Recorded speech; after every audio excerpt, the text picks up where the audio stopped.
మనం తాగి పడిపోవడానికి 1950s దేవదాస్ కాలంలో లేదు. 2026 రేజ్ ఆఫ్ రివెంజ్ ఉండాలి. ఏమైంది అలా ఉన్నావు? బ్రేకప్. అరే రే రే రే పెద్ద సమస్య వచ్చి పడిందే. సరే సర్లే, వాటర్ తాగు. ఏమైంది ఇంకా అలాగే ఉన్నావు? అసలు ఏమైందంటే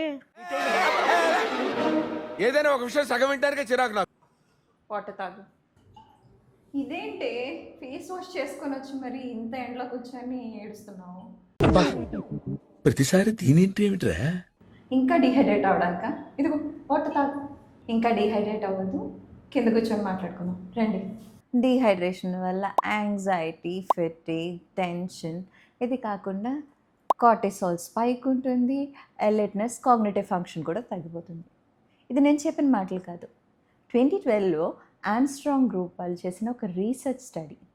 అందులో యంగ్ విమెన్ మీద హౌ డిహైడ్రేషన్ ఇస్ ఇంపాక్టింగ్ అనేది స్టడీ చేశారు.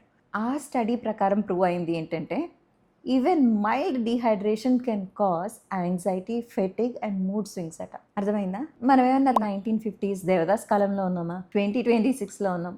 హైడ్రేటెడ్గా ఉంటే plumpy skin, lesser stress breakouts ఉంటాయి, క్లియర్ ఐస్ ఉంటాయి. Come let's party. ఒక పార్టీ కూడా వాటర్తోనేనా? లేదు, ఈసారి గట్ హెల్త్ని ఇంప్రూవ్ చేసే ఫిజీ డ్రింక్స్తో చేసుకుందాం. ఎస్, గట్ హెల్త్ని ఇంప్రూవ్ చేసే ఫిజీ డ్రింక్స్. Stay tuned.